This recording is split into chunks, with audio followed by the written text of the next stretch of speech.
Salut tout le monde, c'est 3 jours un chapitre qui vous parle. Aujourd'hui, on se retrouve pour lire le chapitre 12 de Harry Potter et la Chambre des Secrets. Chapitre 12, le polynectar. Le professeur McGonagall frappa à la porte qui s'ouvrit silencieusement. Lorsqu'il eut franchi, McGonagall ordonna à Harry de l'attendre et le laissa seul. Harry jeta un coup d'œil autour de lui. De tous les bureaux de professeurs qu'il avait eu l'occasion de visiter cette année, celui de Dumbledore était de loin le plus intéressant. S'il n'avait pas eu si peur d'être envoyé, il aurait eu plaisir à se trouver là. C'était une belle et grande pièce circulaire pleine de petits bruits bizarres. Posés sur des tables, d'étranges instruments en argent bourdonnaient en émettant de petits nuages de fumée. Les murs étaient recouverts de portraits d'anciens directeurs et directrices qui somnolaient tranquillement dans leur cadre. Il y avait également un énorme bureau aux pieds en forme de cerf et derrière, sur une étagère, un chapeau pointu, usé et rapiécé. Le chapeau magique. Harry hésita. Quel mal y aurait-il à coiffer le chapeau une nouvelle fois? Simplement pour essayer, pour avoir la confirmation qu'il avait bien envoyé dans la maison qui lui convenait. Il contourna le bureau sans faire de bruit et prit délicatement le chapeau qu'il posa doucement sur sa tête. Il était beaucoup trop grand et lui glissa devant les yeux, comme la première fois qu'il l'avait mis. Plongé dans le noir, Harry attendit. Petite voix lui parla alors à l'oreille.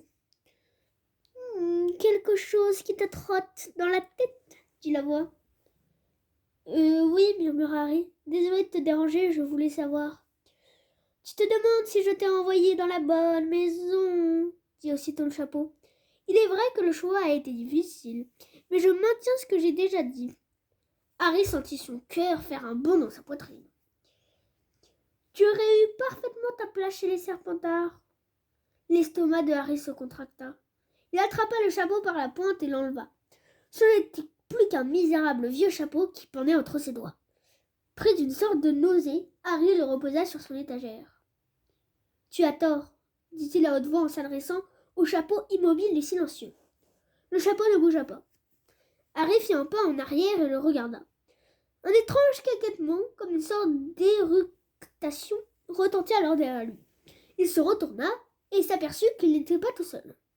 Debout sur un perchoir en or, posé derrière la porte, il vit un oiseau d'aspect misérable, qui avait l'air d'une dinde à moitié plumée. L'oiseau jeta à Harry un regard mauvais en lançant à nouveau son caquettement. L'animal avait l'air très malade. Il avait le regard vitreux, et Harry vit tomber deux de ses plumes. Dans sa situation, Harry n'avait vraiment pas envie qu'en plus l'oiseau de Dumbledore meure en sa présence. À peine avait-il eu cette pensée que l'oiseau s'embrasa soudain dans un jaillissement de flammes. Harry laissa échapper un cri d'horreur et recula en se cognant contre le bureau. Il regarda fébrilement autour de lui, en quête d'un verre d'eau, mais ne trouva rien. Pendant ce temps, l'oiseau s'était transformé en une véritable boule de feu. L'animal poussa un cri perçant, et bientôt, il ne resta plus que de lui qu'un petit tas de cendres fumant tombé sur le sol. La porte du bureau s'ouvrit et Dumbledore entra, l'air très sombre.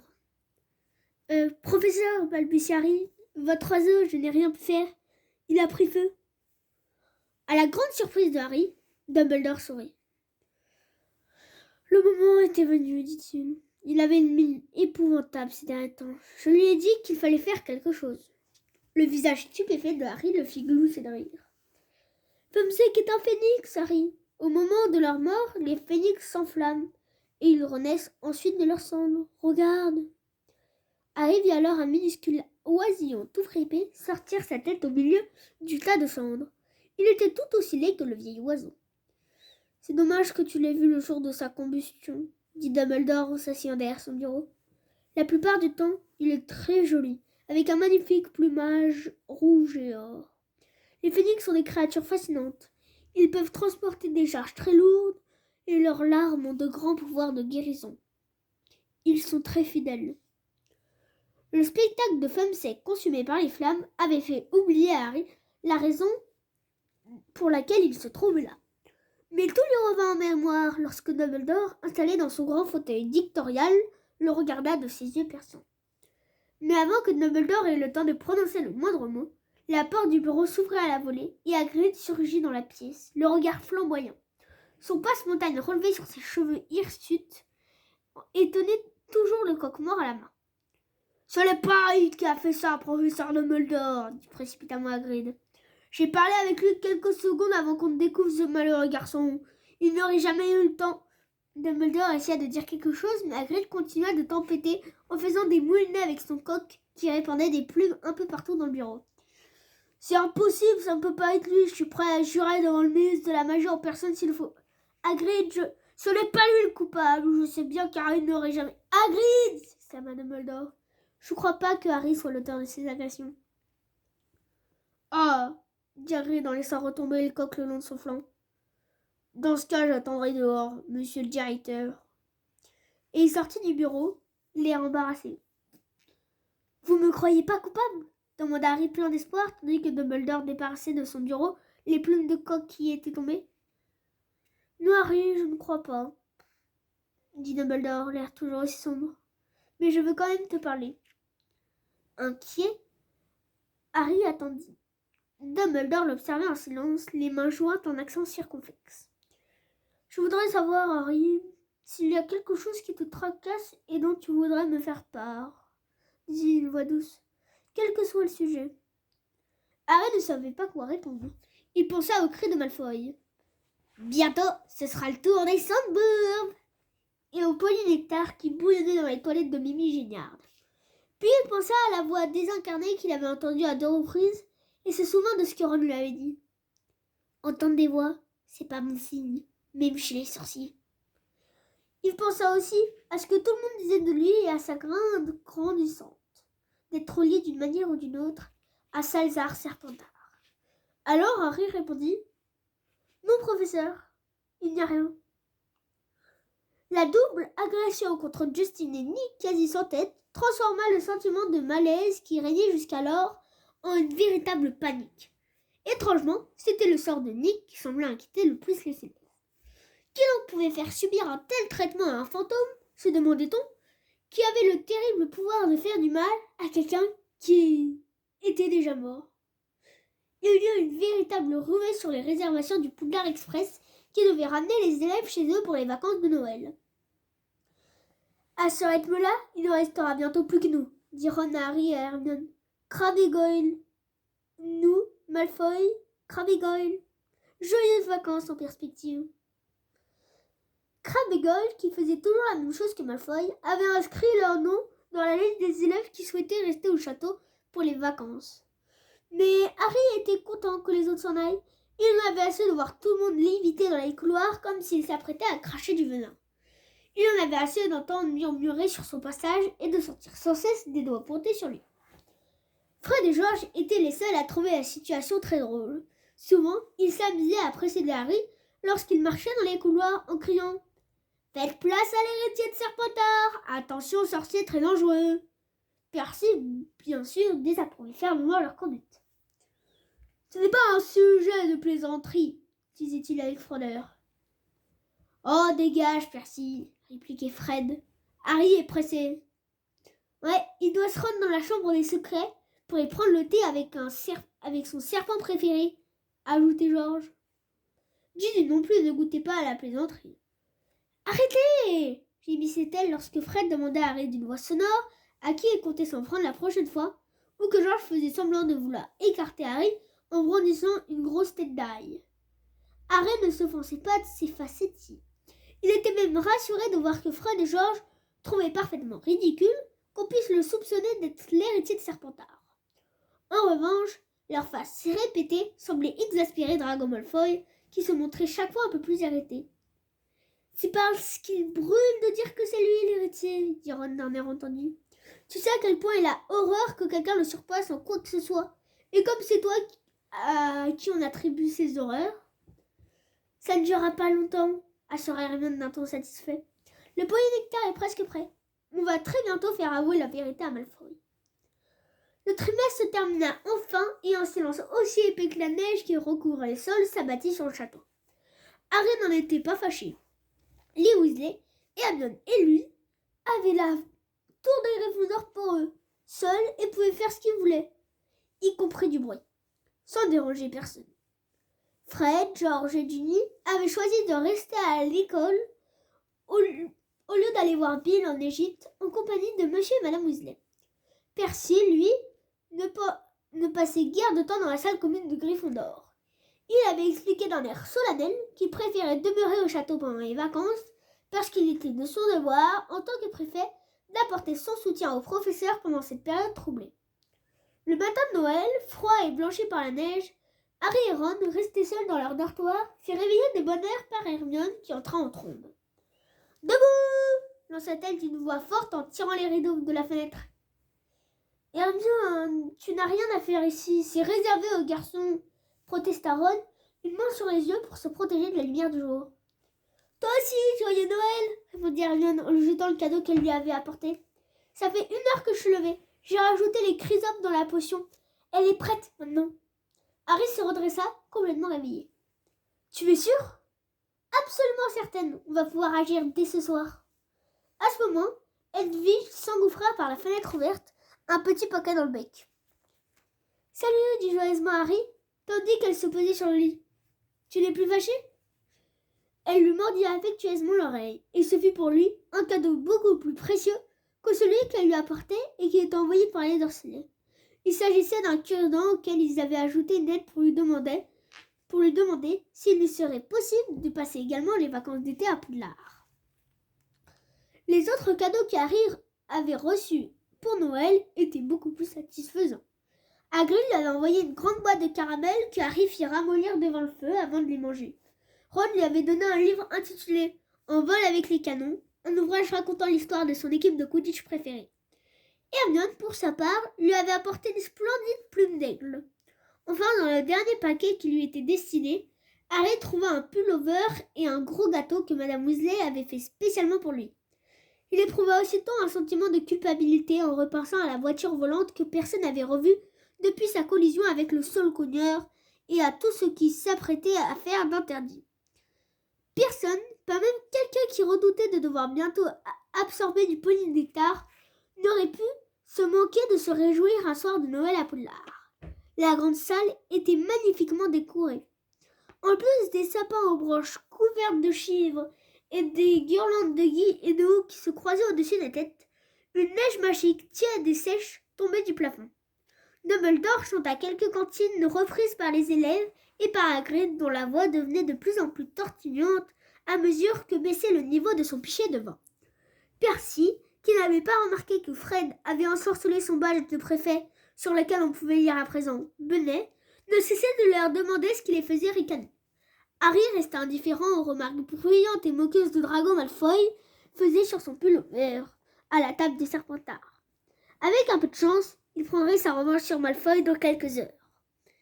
Harry et Ron avaient à peine fini leur 3e morceau de gâteau qu'Hermione les entraîna hors de la salle pour mener à bien leur projet. Nous devons maintenant nous procurer un petit bout des 3 personnes dont nous allons prendre l'apparence, dit-elle du ton le plus naturel, comme si elle s'apprêtait à les envoyer au supermarché acheter un paquet de lessive. Vous deux, vous vous transformerez en Crabbe et Goyle.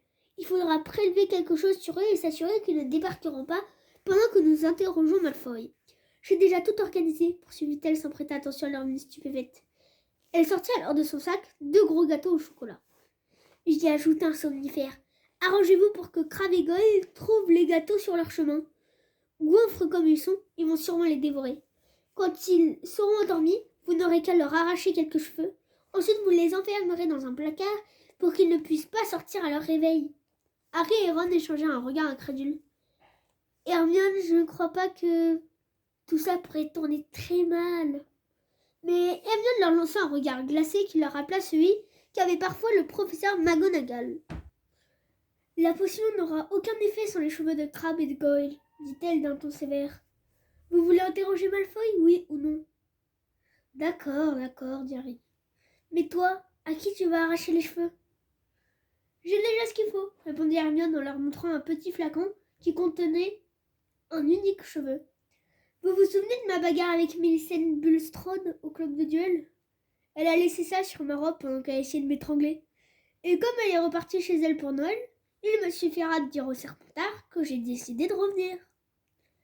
Hermione retourna alors s'occuper du polynectar. Jamais entendu parler d'un plan où tant de choses risquent de tourner mal, dit Ron d'un air sombre en la regardant s'éloigner.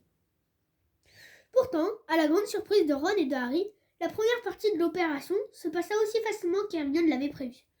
Harry avait déposé les gâteaux au chocolat sur la rampe au bas de l'escalier, et tous deux avaient attendu, cachés derrière une armure du hall d'entrée, que Crabbe et Goyle sortent de la grande salle à la fin du réveillon. « Ceux qui sont bêtes !» murmura Ron d'un air ravi lorsque Crabbe montra les gâteaux à Goyle. Avec un sourire niais, les deux serpentards s'emparèrent aussitôt des gâteaux et n'en firent qu'une bouchée. Un instant plus tard, sans même se rendre compte de ce qui leur arrivait, ils tombèrent à la renverse, profondément endormis. Le plus difficile fut de les traîner à travers le hall jusqu'à un placard où Harry et Ron les enfermèrent soigneusement au milieu des seaux et des serpillères. Harry arracha 2 chevaux sur le front de Goyle et Ron en fit autant avec Crabbe. Ils prirent également leurs chaussures, celles qui avaient au pied et seraient trop petites lorsqu'ils auraient la taille des 2 serpentards. Ils se précipitèrent ensuite vers les toilettes de Mimi et Gignard. Le chaudron dégageait une épaisse fumée noire et des bulles explosaient avec bruit à la surface de la potion. « Alors, vous avez réussi ?» demanda Hermione en ouvrant la porte de la cabine où elle s'était enfermée. Harry nous montra les cheveux de Goyle. « Très bien, je suis allée prendre des robes plus grandes à la lingerie, » dit Hermione en montrant un sac. « Vous en aurez besoin quand vous aurez pris l'apparence de Crabbe et Goyle. » Tous trois jetèrent ensuite un coup d'œil au chaudron. La potion ressemblait à présent à une sorte de vase épaisse qui bouillonnait paresseusement. « Je suis certaine d'avoir tout fait comme il faut, » dit Hermione en relisant une dernière fois la recette du polynectar. « Tout se passe comme le dit le livre.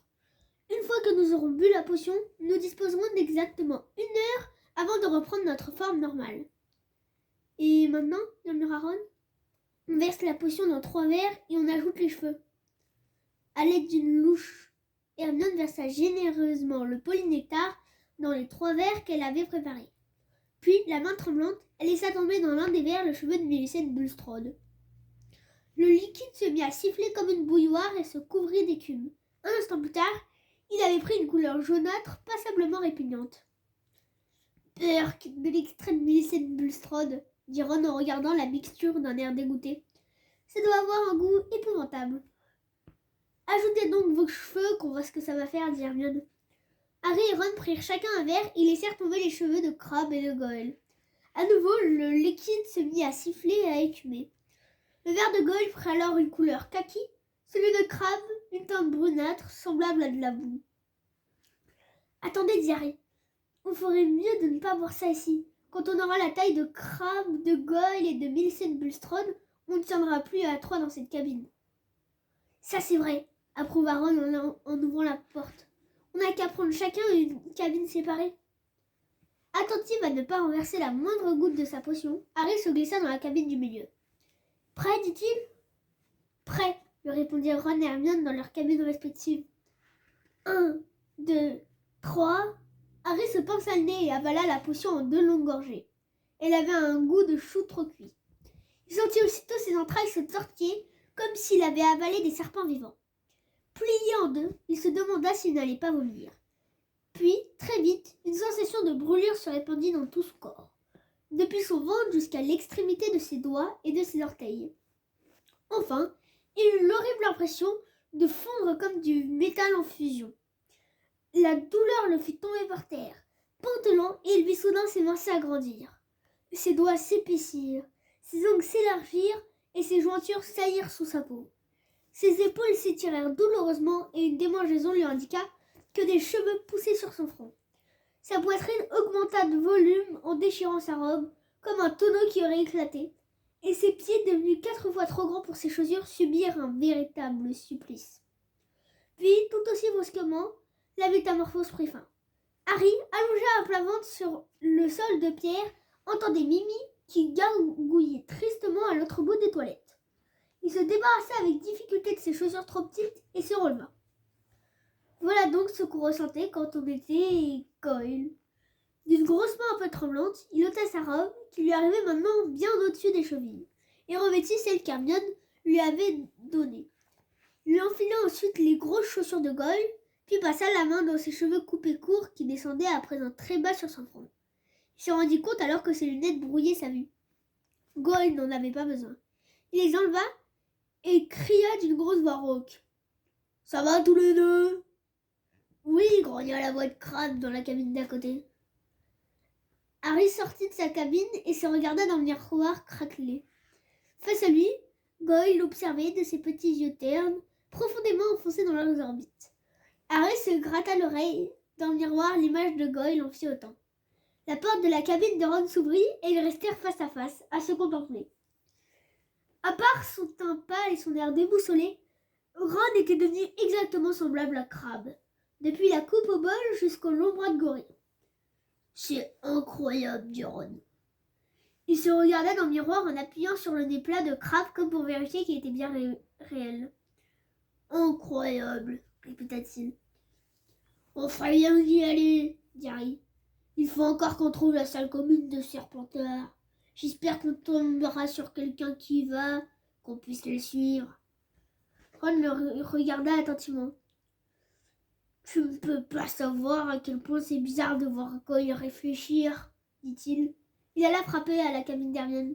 « Dépêche-toi, il est temps d'y aller. »« Finalement, je crois que je ne vais pas vous accompagner, répondit une petite voix aiguë. Allez-y sans moi. Hermione, on sait bien que Mélicine Bulstrode est très laide, mais personne ne saura que c'est toi. Et je crois vraiment qu'il faut mieux que je reste ici. Dépêchez-vous tous les deux, vous êtes en train de perdre du temps. Décontenancé, Harry regarda Ron sans comprendre. Cette fois-ci, tu as vraiment la tête de Goyle, dit Ron. Il y a toujours cette expression-là quand un prof lui pose une question. Hermione, t'es pas malade? S'inquiète Harry. Non, tout va bien. Allez-y. Harry regarda sa montre. 5 minutes étaient déjà passées. On se retrouve ici, d'accord, dit-il. Après avoir vérifié qu'il n'y avait personne aux alentours, Harry et Ron sortirent des toilettes. Ne balance pas tes bras comme ça, murmura Harry à l'oreille de Ron. Crabbe toujours les bras aides. Comme ça? Oui, c'est mieux. Ils descendirent l'escalier de marbre. Il ne leur restait plus qu'à trouver un élève de Serpentard qui les mette jusqu'à leur salle commune. Mais il n'y avait personne dans les environs. Tu as une idée? Demanda Harry à voix basse. Quand ils vont prendre leur petit déjeuner, les Serpentards viennent toujours de là-bas, dit Ron en montrant l'entrée des cachots.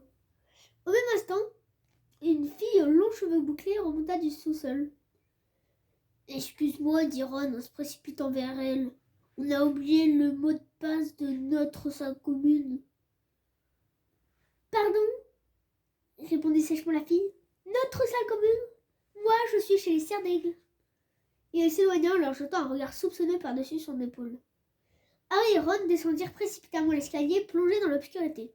Les choses s'annonçaient moins faciles qu'ils l'avaient espéré. Le labyrinthe des sous-sols était désert. Ils s'enfoncèrent de plus en plus loin dans les entrailles du château, en jetant sans cesse des coups d'œil à leur montre pour voir combien de temps il leur restait avant de retrouver leur forme normale. Au bout d'un quart d'heure, alors qu'ils commençaient à désespérer, ils entendirent soudain un bruit de pas un peu plus loin. « Oh !» dit Ron, « en volant !» Une silhouette venait de sortir d'un des cachots. Ils se hâtèrent dans cette direction, mais s'aperçurent aussitôt que ce n'était pas un Serpentard. C'était Percy. « Qu'est-ce que tu fais là ?» demanda Ron, surpris. Percy eut l'air offensé. « Ça ne te regarde pas ?» répliqua-t-il sèchement. « C'est Crabbe ton nom, c'est ça ?»« Hein ? Ah oui, répondit Ron. « Alors retournez dans votre dortoir, tous les deux, dit Percy d'un ton sévère. Ce n'est pas prudent de se promener dans les couloirs sombres ces temps-ci. »« C'est pourtant ce que tu fais, remarqua Ron. »« Moi, c'est différent, répondit Percy en se rengorgeant. Je suis préfet, ce n'est pas moi qui risque de me faire attaquer. » Une voix retentit alors dans le dos de Harry et de Ron. Ils se retournèrent et virent Drago Malfoy s'avancer vers eux. Pour la première fois de sa vie, Harry fut content de le voir. « Vous voilà enfin !» dit Malfoy de sa voix traînante. « Vous avez passé tout ce temps à vous goinfrer dans la grande salle. Je vous ai cherché partout. Je voulais vous montrer quelque chose de très drôle. » Malfoy lança à Percy un regard glacial. « Et toi, Weasley, qu'est-ce que tu fais là ?» Percy sembla outragé. « Tu ferais bien de montrer un peu plus de respect envers un préfet, s'indigna-t-il. Je n'aime pas du tout ton attitude. » Malfoy eut un ricanement et fit signe à Harry et à Ron de le suivre. Harry faillit dire quelque chose d'aimable à Percy pour s'excuser, mais il se rattrapa à temps. « Ce Peter Weasley » commença Malfoy. « Percy » corrigea Ron machinalement. « Peu importe, dit Malfoy. J'ai remarqué qu'il rôdait beaucoup dans les couloirs ces temps derniers. Et je sais bien ce qu'il mijote. Il est persuadé qu'il va réussir à attraper l'héritier de Serpentard à lui tout seul. » Il eut un petit rire méprisant. Harry et Ron échangèrent un regard intéressé. Malfoy s'arrêta devant un mur nu et humide. « Qu'est-ce que c'est déjà le nouveau mot de passe ?» demanda-t-il Harry. Ah, ça y est, je m'en souviens, dit Malfoy. « Sans péril. » Une porte de pierre dissimulée dans le mur s'ouvrit aussitôt et Malfoy la franchit. Harry et Ron sur ses talons. La salle commune des Serpentards était une longue pièce souterraine aux murs et au plafond de pierre brute. Des lampes rondes verdâtres étaient suspendues à des chaînes et un feu brûlait dans une cheminée au manteau gravé de figures compliquées. Quelques élèves de Serpentard étaient assis près des flammes dans des fauteuils ouvragés. « Attendez-moi ici » dit Malfoy à Harry et Ron en leur montrant 2 fauteuils vides à l'écart des autres. « Je vais vous chercher ça. Mon père vient de me l'envoyer. » Harry et Ron s'assirent en s'efforçant d'avoir l'air parfaitement décontracté. Malfoy revint quelques instants plus tard. Il tenait à la main une coupure de journal qui coula sous le nez de Ron. « Ça va vous faire rire, » dit Malfoy. Harry vit Ron écarquiller les yeux de stupéfaction. Il lut rapidement la coupure, se força à rire et la tendit à Harry. C'est un article découpé dans la Gazette du Sorcier. Enquête au ministère de la Magie. Arthur Weasley, directeur du service des détournements de l'artisanat moldu, s'est vu infliger une amende de 50 galions pour avoir ensorcelé une voiture moldue. Monsieur Lucius Malfoy, membre du conseil d'administration de l'école Poudlard, où la voiture ensorcelée a été accidentée il y a quelques mois, a demandé la démission de Monsieur Weasley.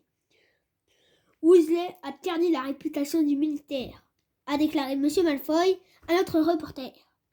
Il n'a aucune compétence pour rédiger des projets de loi et son ridicule acte de protection des moldus devrait être immédiatement abandonné. Monsieur Weasley s'est refusé à tout commentaire.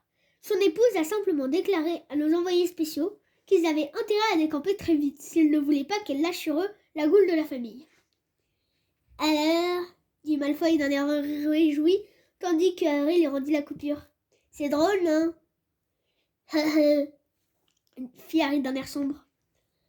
Arthur Weasley aime tellement les moldus qu'il ferait mieux de casser en 2 sa baguette magique et d'aller vivre avec eux, dit Malfoy d'un air méprisant. On ne dirait vraiment pas que les Weasley ont le sang pur quand on voit ce qu'ils font. Le visage de Ron, ou plutôt celui de Crabbe, était crispé par la fureur. Qu'est-ce qui t'arrive, Crabbe demanda sèchement Malfoy. Mal à l'estomac, grogna Ron. Alors va à l'infirmerie et donne un coup de pied de ma part à ces sandbourgs, ricana Malfoy. Ça m'étonne que la Gazette du Sorcier n'ait pas encore parlé de ses attaques, poursuivit-il d'un air songeur. Dumbledore doit faire tout ce qu'il peut pour étouffer l'affaire. Il va se faire renvoyer si ça continue. Mon père a toujours dit que la nomination de Dumbledore comme directeur est la pire chose qui soit jamais arrivée à cette école. Il adore les enfants de Moldu. Un directeur de Snow n'aurait jamais admis ce rogaton de Crivet. Malfoy fit semblant de prendre des photos avec un appareil imaginaire. « Potter, je peux prendre ta photo, Potter ?» dit-il en imitant Crivet avec un certain talent. « Je peux avoir un autographe. Je peux te laisser les chaussures, s'il te plaît, Potter ?» Malfoy regarda Harry et Ron d'un drôle d'air. « Et alors, qu'est-ce qui vous arrive tous les deux ?» Avec beaucoup de retard, Harry et Ron se forcèrent à rire, mais Malfoy parut satisfait. Crabbe et Goyle étaient toujours un peu loin à la détente. « Saint Potter, l'ami des Sandburg !» dit lentement Malfoy. « Encore un qui ne se conduit pas comme un vrai sorcier. Sinon, il ne traînerait pas tous les temps avec cette parvenue d'Hermione Granger. Une vraie Sandbourg, celle-là. Quand on pense qu'il y a des gens qui considèrent Potter comme l'héritier de Serpentard. » Harry et Ron retinrent leur souffle. Drago Malfoy était peut-être sur le point d'avouer que c'était lui. « Si seulement je savais qui c'est !» s'exclama alors Malfoy avec mauvaise humeur. « Je pourrais l'aider. » Ron resta bouche bée, ce qui donna au visage de Crabbe un air encore plus abruti que d'habitude. Heureusement, Malfoy ne remarqua rien de particulier. Tu dois bien avoir une petite idée de qui est derrière tout ça, risqua Harry. Tu sais bien que non, Goyle. Combien de fois faudra que je te le répète? Piqua sèchement Malfoy. Et mon père ne veut rien me dire sur ce qui s'est passé la dernière fois. Que la chambre des secrets était ouverte. Bien sûr, c'était il y a 50 ans. Donc avant qu'il soit élève ici. Mais il connaît toute l'histoire. Seulement, il a peur que j'attire les soupçons si je suis trop dans les choses là-dessus. En tout cas, ce qui est sûr, c'est que la dernière fois que la chambre a été ouverte, un Sandbourg est mort. Alors il y aura sûrement un autre mort bientôt. Ça me question de temps. Et j'espère que ce sera à Granger, ajouta-t-il d'un air réjoui. Ron serra les énormes poings de crabe. Il était prêt à frapper Malfoy.